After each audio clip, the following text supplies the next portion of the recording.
especially after like Ruby Frankie, and moms are just a low-hanging fruit. You know, it's easy to be like, obviously the mother is the problem, you know? It's like, well, okay, I'll take it. Rage bait is the only way to get views, and I didn't understand this until I accidentally rage baited. If you've heard of the Happy Caravan, it's probably because you've seen tours of their apartment in Manhattan, where they stuff their 11 children and pay over $12,000 per month in rent. Or maybe you've seen an Instagram reel inviting you to gawk at the enormous size of their family. Each child equipped with a string instrument that their mother, Amber DeLamotte, assigned them at birth. She assigned them? You were born and thrust into your hand as a clarinet. Our parents choose our instruments when we're babies. They do end up liking it though. Amber capitalizes on the I gave birth to an orchestra theme on TikTok, where she has 500,000 followers. Unfortunately, in addition to performing on social media, the children also had to busk on the streets of New York City to help their parents pay their enormous rent, since their dad's salary only covered about half of it. Busking, it's where you go and you play music on the street corner for money. You'll be disappointed to hear that these useless children sadly failed to pay their parents' bills. Now the family has had to pack their things and move back to California to live closer to family who can help them get back on their feet financially. Just long story short, just financially and just all the circumstances seem like going back to California where we have family that can help us out seemed like the best solution. So that's what we're doing. So here's our drawn on van here. Here is our trailer. Amber arrived in New York City with big ambitions, hoping to get a TLC show made about her family. Hey Josiah, Pearl, we're leaving in 5 minutes for busking, guys. So we were on the TLC show, Big Family, Big City. It didn't go as I expected it to. Honestly, I loved TLC from 2005. I remember watching the Duggars and the Bates, and actually I bought all the Duggars DVDs, and I loved just like watching them like make tater tot casserole, and you know, but reality TV has changed so much. So they're not gonna make a series of our show, and on some levels I was just relieved. Between the Duggars and them, I would choose the Happy Caravan people any day of the week because they are actually talented. Like, name a talent the Duggars had. Sorry.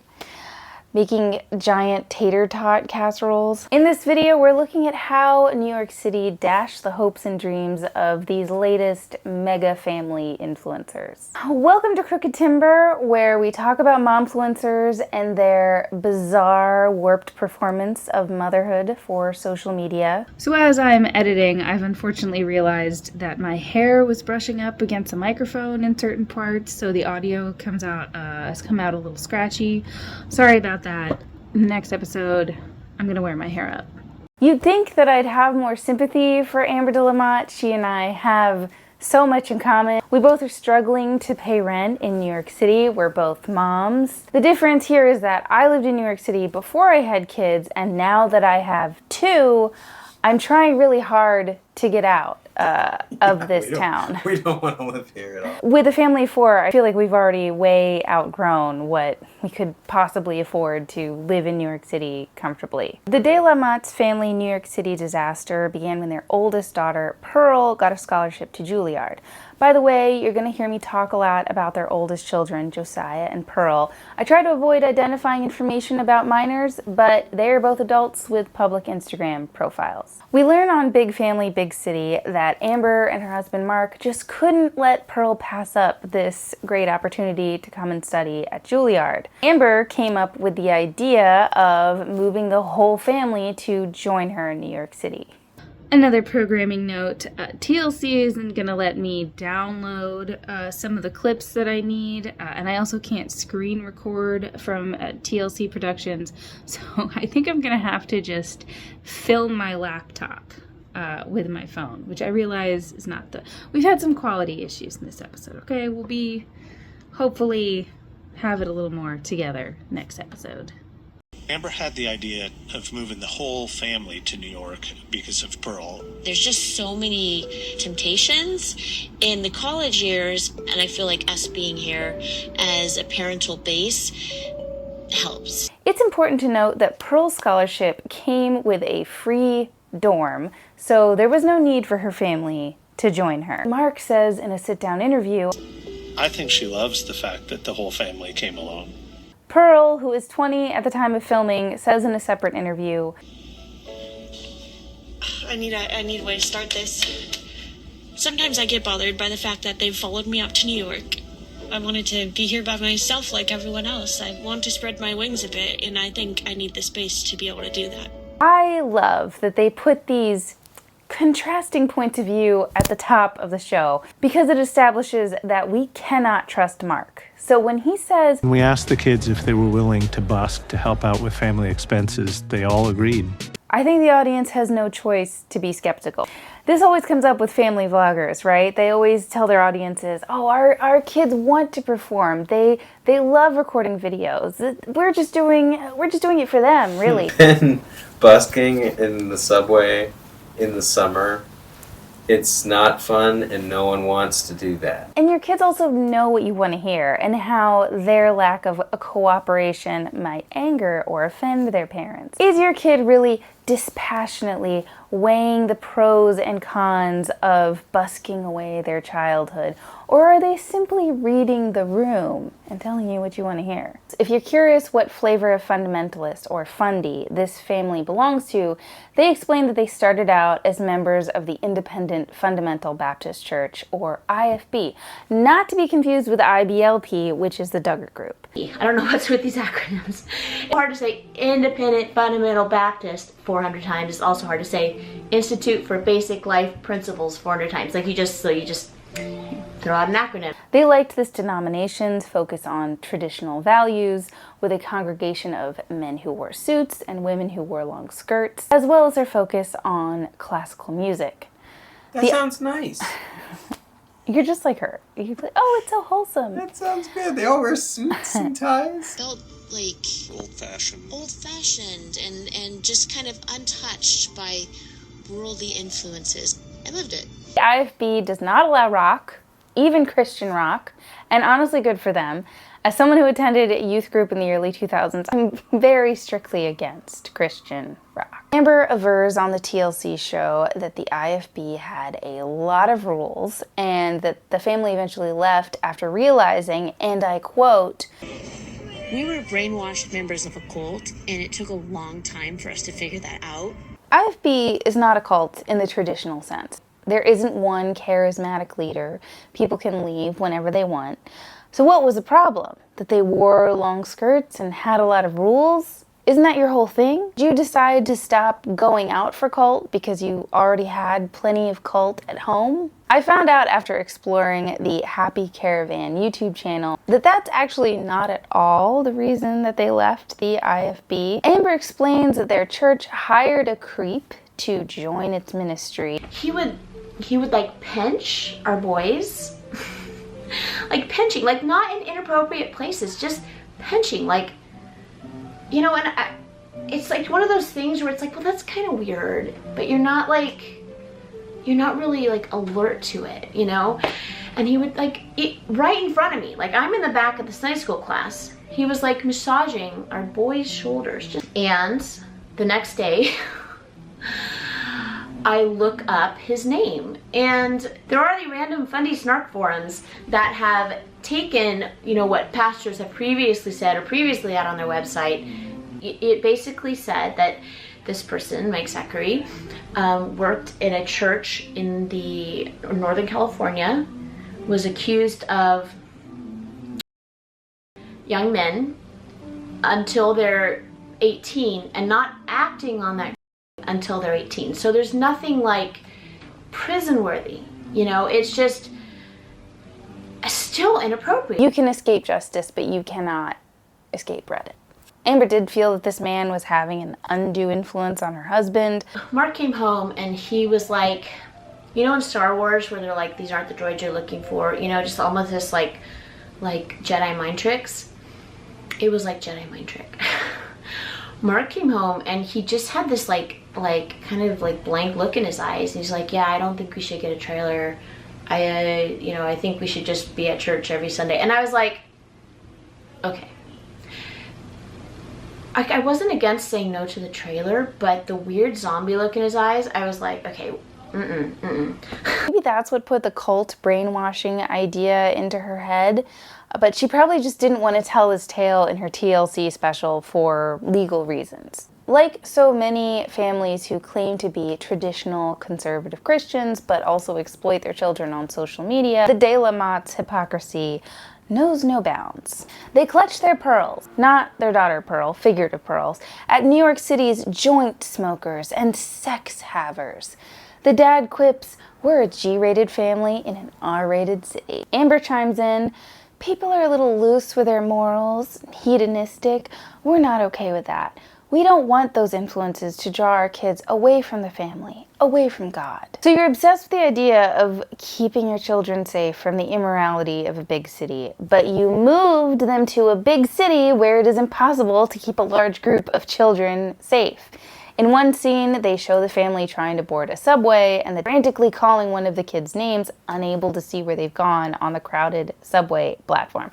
My nightmare. This is why I haven't ridden a subway since my kids were born. Again, they did not need to move here. The push and pull between tradition and big city dreams becomes especially confusing when Amber talks about her hopes and dreams for her daughters. One of my girls decided to pursue a career and not have a family. I would kind of feel like I failed. At a core level, that's a woman's nature.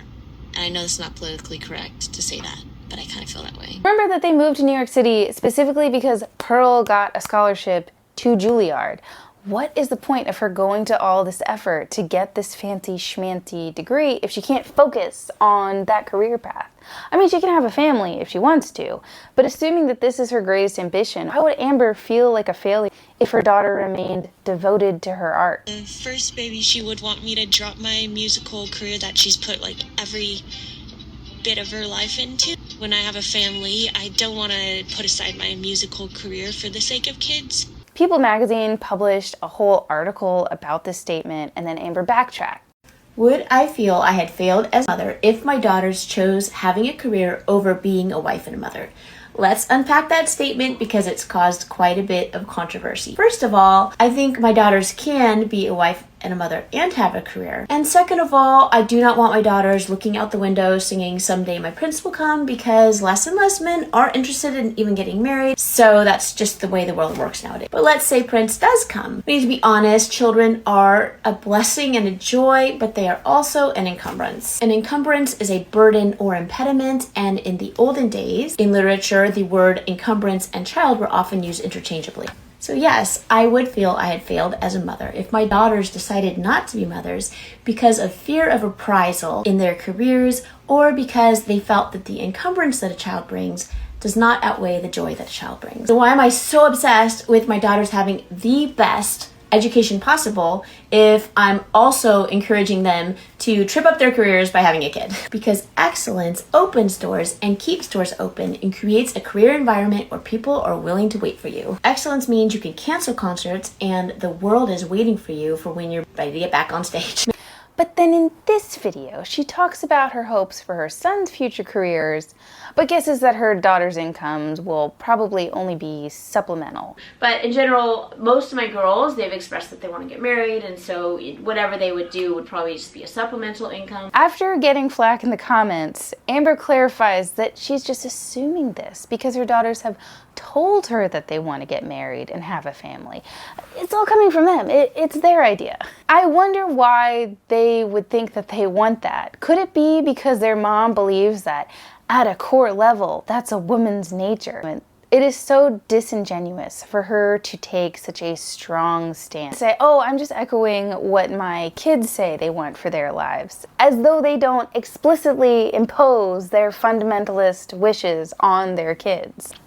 So they want this daughter of theirs to move to New York and like meet a man here? That's the thing. It's like, are you so you're sending them to Juilliard In New York? to meet a Juilliard boy? They've imposed so many conflicting desires on their kids, like be a musician and be in a field that requires you to be wealthy to begin with. Oh, and also live this little house on the prairie lifestyle where you will hopefully also have 10 kids before you're 30. Like, you want, you impose so much of yourself on your kids, and what you're imposing on them makes no sense. And is, I think, largely based in fantasy.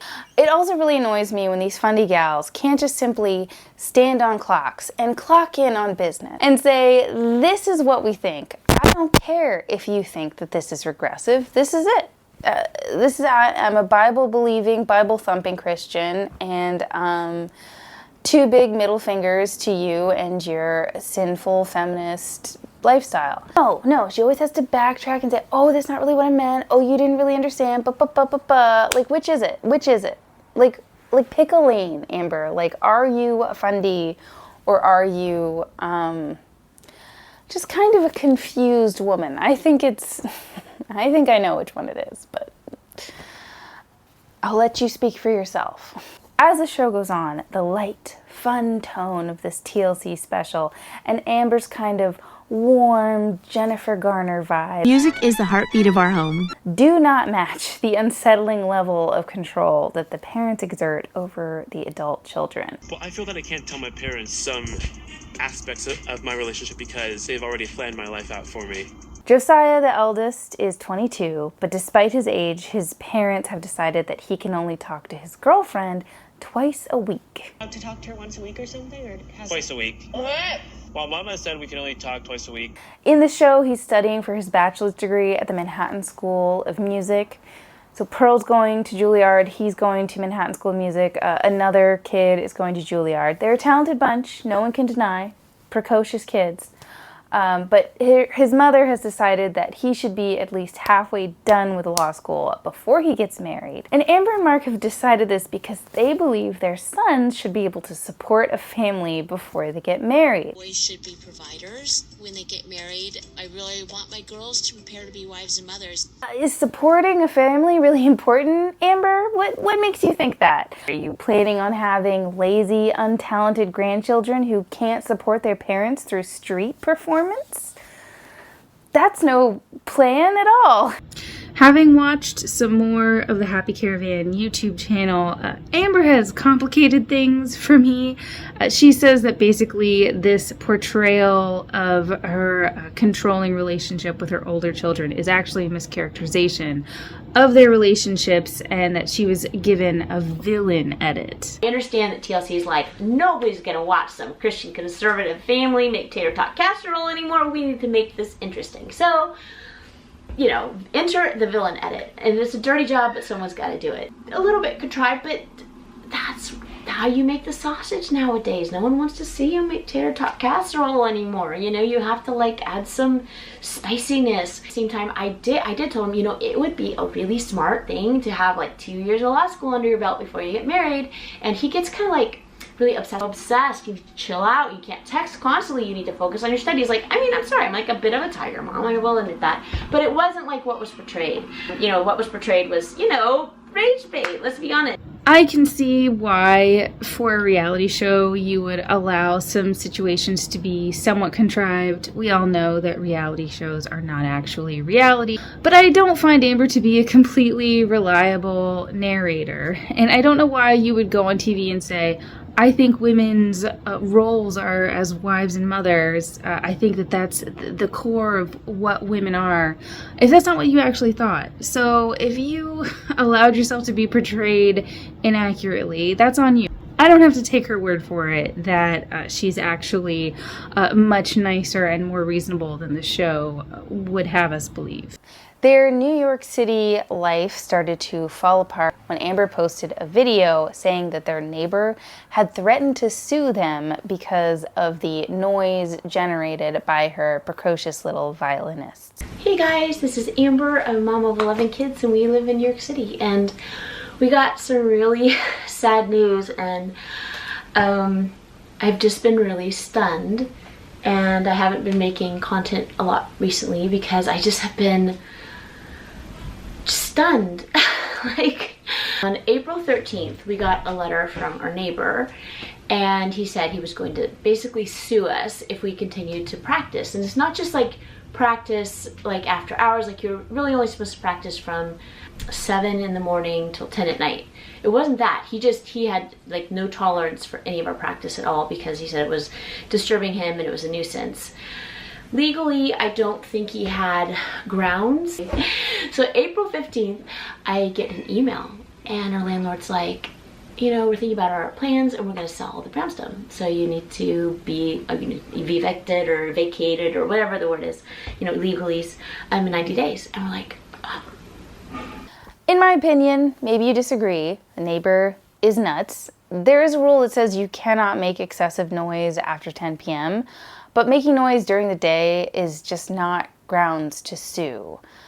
Luckily, I don't have neighbors like this, but I've seen other people commenting on Reddit that they agree that that would be really annoying to listen to. A lot of people in New York City live next to musicians, and many of them are not as good as the De La Motte children. Frankly, they should count themselves lucky. I get that at that price point, if you're paying $9,000, $12,000 to live in New York City, you don't think like, oh, I'll probably live next to the little old woman who lives in a shoe. I think they moved to Greenpoint or someplace like or Brooklyn's warehousey and lofty and like. Why didn't they move to Queens? Like Queens a lot, has like. That. But I don't want them here. Right, we don't want them. They be our neighbors, and we'd have to sue them. No, but so a lot of people mentioned this in the comments, like, hey, what about Flushing? What about? Yeah, Flushing is the only place that makes sense for a family that size. But basically, the mom was saying, like, well, but Amber explained on the show that if they lived out here in the outer boroughs, then they'd have to spend a lot of time and money commuting into Midtown or into Manhattan, which is where you can make money busking. Luckily, I don't have neighbors who complain about the noise that my kids make. But I know from my local mom's Facebook group that this is a common problem in New York City. Manhattan is designed for people who are old, rich, and childless. People do not expect to have children for neighbors, much less a child symphony. And a lot of people are extremely hostile to the pitter-patter of little feet. Our neighbors moved. Our neighbors did move. We won. We had 2 kids and then they moved. We won. But they had a dog, so. And our kids are also not that bad, and they had a dog who was worse. Are a lot of these people entitled and oversensitive? Yes, but if you've been in the city for any amount of time, you know that that describes a good chunk of the population.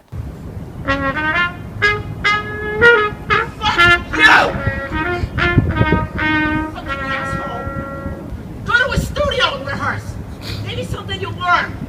You suck. You're a no-talent piece of shit. This is one of the most important places in all of North America. Who are you? Who are you? You miserable, presumptuous, no talent. You're no artist.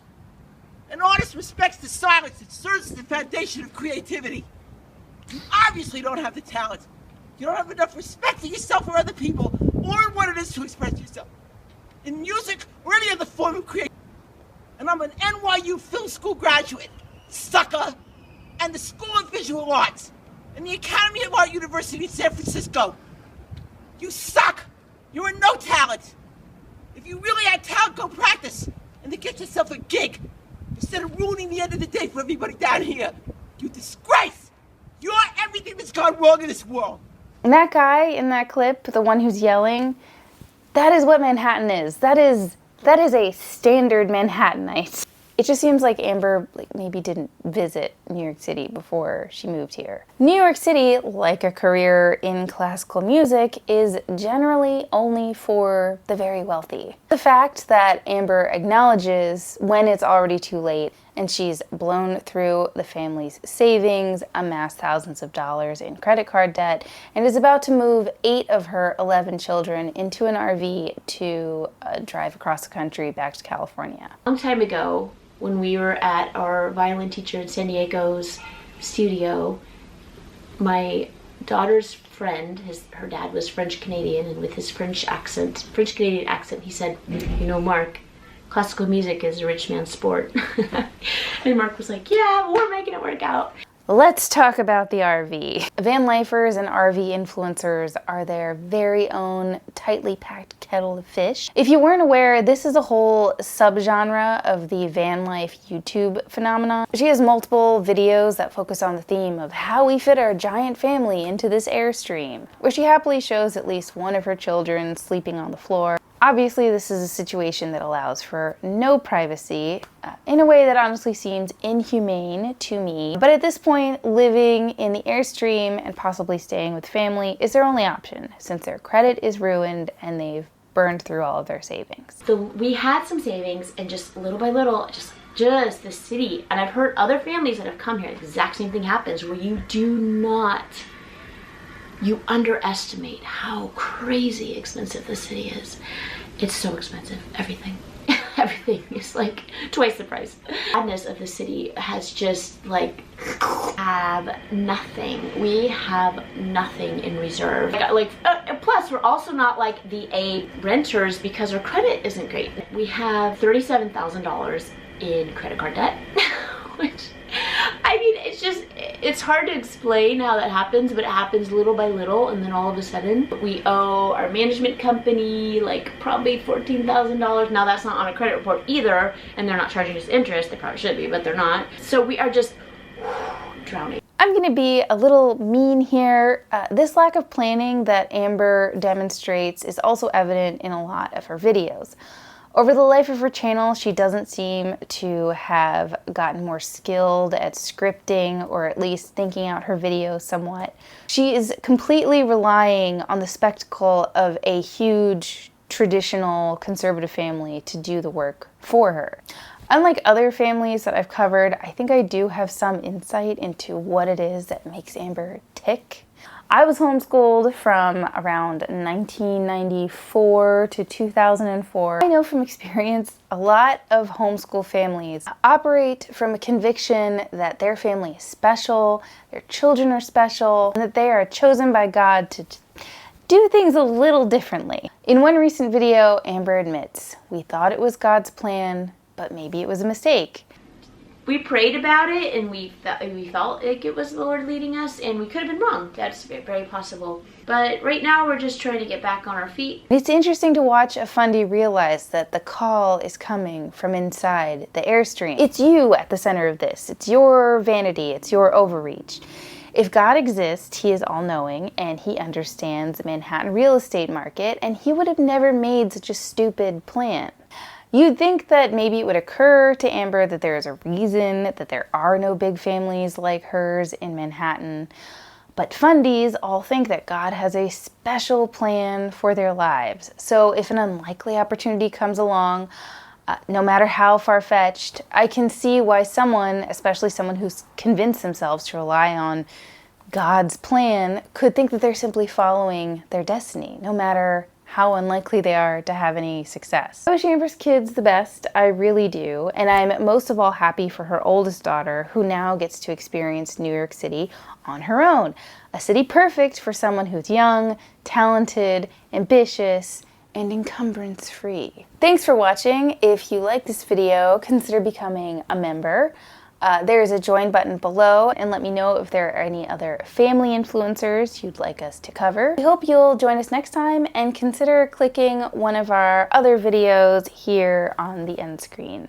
See you in the comments. Good night. Thumbnail. Oh yeah, thumbnail. You're playing a violin and it explodes. Oh no, I'll do that. I'm playing the tiniest violin in the world. I don't think that applies here.